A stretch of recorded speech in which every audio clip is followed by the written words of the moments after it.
नूरमार साहब से सवाल बनता है क्योंकि इस तरह के बड़े केसेस उन्होंने लड़े हैं भाई। हर जगह पे वो टेंडर भी विन कर रहे हैं। महकमा स्पेशलाइज्ड हेल्थ का जो है वो ऐसा नोटिफिकेशन उसका भी हवाला दे दिया इन्होंने। तो ड्राइव में भी रजिस्टर नहीं है। मिनट सब मीटिंग आ गए हैं फिर भी जो है वो अब FIA को जो है ना इस पर बड़ा मुनज़्ज़म किरदार अदा करना पड़ेगा। क्योंकि DGS का टेंडर जो होता है और हॉस्पिटल्स का अलहदा होता है, ज़िलों का अलहदा होता है, तो कभी कभार ये रूल्स चेंज होते रहते हैं। अब ड्रैप ने जो है हम फ्री सेल सर्टिफिकेट जो है हम वो कितना मैं फ्री सेल पे आता हूँ। हम इस्लामाबाद हाई कोर्ट में जो मेडिकल डिवाइस इंपोर्टर्स हैं उन्होंने रेड की कि जी हमें पहले एक्सटेंशन मिल रही थी कैटेगरी A और ख़ास तौर B की भी, तो वो अब वो जो है ना उनको नहीं इस पर मिली। तो अब क्या था कि एक पंजाब गवर्नमेंट भी इस चीज़ पे क्लियर है कि उसके लिए डॉक्यूमेंट्स पूरे होने चाहिए और एक्सटेंशन जो है कैटेगरी A पे या इन केमिकल्स पे रिजेंट्स पे नहीं मिलनी, ठीक है। उसके लिए रजिस्टर्ड होना ज़रूरी है। इंपोर्ट के लिए भी ज़रूरी है कि वो रजिस्टर्ड हों। अब क्या है यहाँ पे तो अवय का अवय बिगड़ा हुआ है। अब क्या है कि एक तो लीगली इंपोर्ट नहीं हुई, अच्छा फिर अगर जनाब अस्पताल में किसने एक्सेप्ट की, ठीक है, अगर जो है ना लास्ट जो इस पे टेस्ट किए गए उनकी पैथोलॉजिकल लैब में जना की, उसका रिकॉर्ड भी तो होगा ना किन किन मरीजों के लिए किया गया। अब वहाँ पर रिकॉर्ड सारा चेक करना चाहिए कितने टेस्ट हुए हैं, कितने टेस्ट हुए, वो तो मशीन के ऊपर अवेलेबल होगा। हाँ, मशीन के लिए अवेलेबल होगा। और ये जो इसके डेटा बार कोड नेगेटिव कितना पॉजिटिव कितना। हाँ। अब क्योंकि कंपनी अमेरिका की है, इसमें अमेरिका शो हो रहा है, लेकिन अगर ये फ्रांस से आई है उसका एयरवे बिल जो है वो जो है कस्टम से वो क्लैरिफाई करना पड़ेगा।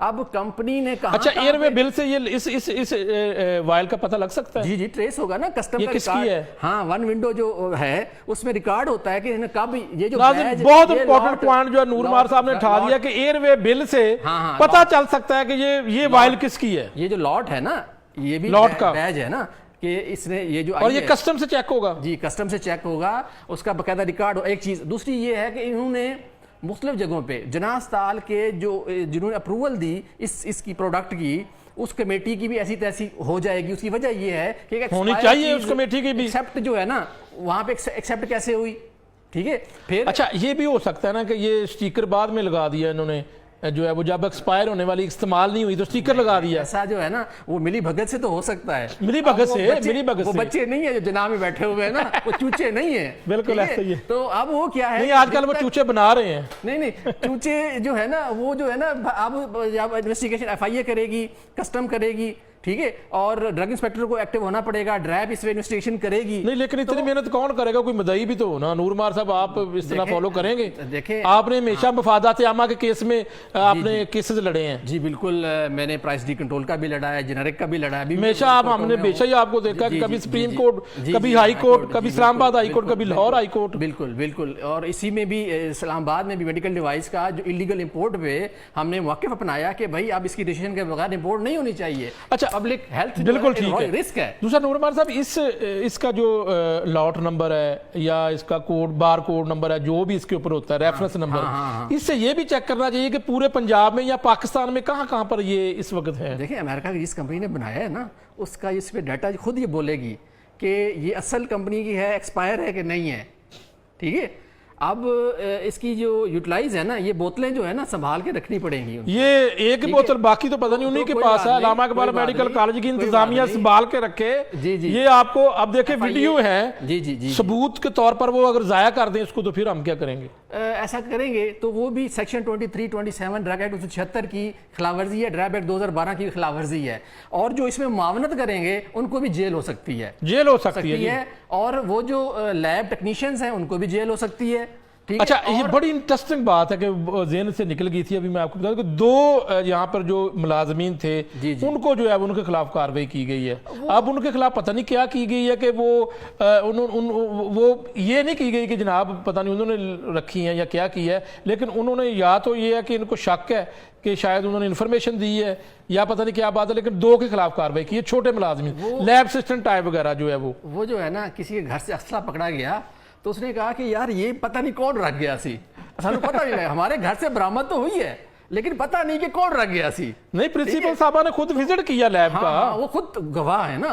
अब तो उनका भी इसका हिस्सा हो गई, वो गवाह तो बन गई ना वो, ठीक है। लेकिन अफसोस है कि वो इंक्वायरी और क्या है कि भाई देखिए नेग्लिजेंस उसके अंडर हो रही है, उनकी रिस्पॉन्सिबिलिटी थी, उनके होते हुए ये सारा कुछ हुआ, वो खुद गवाह बन गई। भाई रिकॉर्ड में कैमरे की आंख से तो आ गया ना कि चीज़ें वहाँ पे ये वायल्स, एक्सपायर वायल और इस कंपनी की अवेलेबल हैं। और जिस तरीके से अब तो इन्वेस्टिगेशन होगी कि डीजीएस में टेंडर जिन्होंने पास किया, जो माइक्रोबायोलॉजिस्ट थे या जो पैथोलॉजिस्ट थे, उनसे भी एफआईए इन्वेस्टिगेट करेगी कि एक्सपायरी जो है आगे कैसे बढ़ी। जब ये केस जो है ड्रग कोर्ट में जाएगा और हाई कोर्ट में जाएगा तो जो है ना इस पे कितनी जो है ना उस वक्त मुतलका ड्रग इंस्पेक्टर को क्या स्पॉट पर पहुंचना नहीं चाहिए था? बिल्कुल ड्रैब को भी एक्शन लेके वहां पे इंक्वायरी स्टैंड करनी चाहिए। उनको जो सबूत वहां मिट जाएंगे, ठीक है, मिटाने की कोशिश की जा रही है, लेकिन इसके बावजूद मिटाना दिए गए हूं। मैंने तो सीओ ड्रैब से यही इनको जो है ना, और एडिशनल डायरेक्टर जो लाहौर में ड्रैब के बैठते हैं, ठीक है, फैसल साहब, उनको मैंने रिक्वेस्ट की है, और वहाँ के जो चीफ ड्रग इंस्पेक्टर हैं उनको भी रिक्वेस्ट की है। मैं पंजाब ड्रग इंस्पेक्टर को भी लिख चुका हूँ कि आज के दिन में उनको लिख दिया है कि आप इस पर इन्वेस्टिगेट करें और इसको फौरी तौर पे जो सबूत हैं वो ख़त्म ना हो, ताकि आगे जो है ना इस पे मुनज़्ज़म कार्रवाई हो सके। नहीं, एक वायल तो हमने संभाल के रखी हुई है, इससे तो हम एयरवे बिल के जरिए तो पता कराएंगे ना, पूरी कोशिश करेंगे इंशाल्लाह, ताकि इस पूरे मामले तक जो वन विंडो होती है ना, जो भी इंपोर्ट हो रही होती है, एक्सपोर्ट हो रही होती है, वो PSW के जरिए कंट्रोल हो रही होती है, वो कस्टम के रिकॉर्ड में होता है ऑनलाइन, और ये जो है ना चीज़ छुपाई नहीं जा सकती। इसमें डाटा बार जो इसमें कोड है वो उन्होंने अमेरिकन कंपनी का उसमें स्कैन किया, कितनी आई है उसकी क्वांटिटीज होगी, ठीक है, वो एक्सपायर्ड थी, कब की थी, अगर ये 2022 में आई है, ठीक है, तो अब तो एक्सपायर तो पहले से हो चुकी थी, फिर दोबारा से एक्सपायर हो गई। मतलब ये तो अगर 22 में आई थी तो 23 में एक्सपायर, 1 साल होती है सेल्फ लाइफ इसकी। बिल्कुल, आप तो डबल स्टिकर है इसके ऊपर, हाँ, हमारे पास मौजूद है जी, डबल स्टिकर है इसके ऊपर। आप ये सोचे कि ट्रिपल स्टिकर क्यों नहीं है? अच्छा, स्टिकर ट्रिपल भी लगा देंगे, अगर ये बात सामने ना आती, लगा ही देना था इन्होंने। ये मतलब कि यूज कर ली ना, उसका वाला स्टिकर किसी और पे भी लगाते रहते होंगे ना। ये जो होते हैं ना बाज़ इंपोर्टर जो हैं, या देखिए वैसे पहली तो बात ये कि ग्लोबल वालों को आना चाहिए था, जो मार्केटिंग कंपनी है। हम तो मुसलसल उनसे राब्ता कर रहे हैं और उनको दोबारा उनको कहते हैं जी कि दोबारा प्रोग्राम रखेंगे, आप भी होंगे, जफर साहब भी होंगे, और जो है वो जना अस्पताल इंतजामिया की प्रेस रिलीज आ चुकी है, वो हमने उनको भी आना चाहिए प्रोग्राम में, अगले प्रोग्राम में रख लेते हैं जी, उनको भी कहते हैं जी आए आप भी आए, वो क्या क्लैरिफाई करते हैं, फिर चलो इंक्वायरी रिपोर्ट जारी कर दें, हमारे साथ शेयर कर दें, उनके डिटेल्स आनी चाहिए कि उन्होंने क्या किया। ये तो जो प्रेस रिलीज है ना, ये गोगलुओं से मिट्टी झाड़ने वाली बात है, तो गोगलुओं से मिट्टी झाड़ने वाली गल है जी। बहरहाल बहुत शुक्रिया जनाब नूर मार साहब।